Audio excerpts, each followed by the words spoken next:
So guys, meron ako ipapadala po na product. Ito po ay papuntang Davao.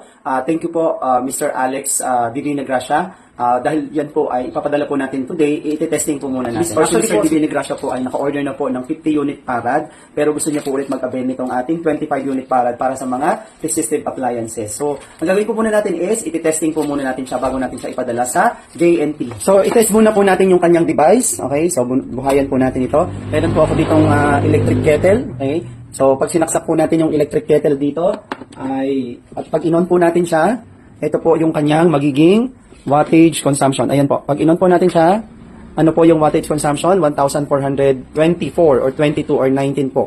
Or mga 1,400. Okay? So, gagawin po natin, i-check po natin yung unit ni sir. Meron po tayong warranty card. Okay? Kung kailan nyo po pinurchase. Tanggalin po natin dito sa kanyang plastic.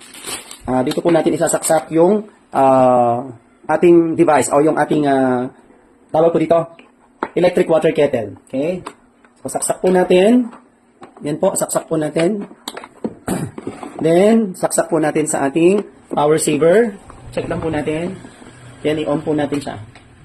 Ayan. So, 62 watts na lang po. So, gumagana po yung ating device. So, ayan po. So, punta na po tayo sa JNT para po mapadala po natin. May ilaw. Nandito na po tayo ngayon sa JNT. Papadala na po natin.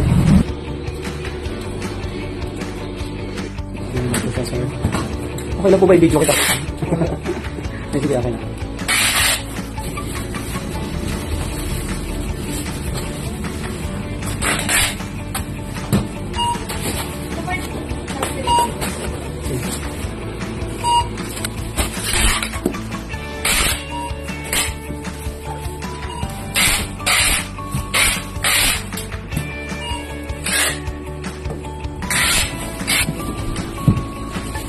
Perfect.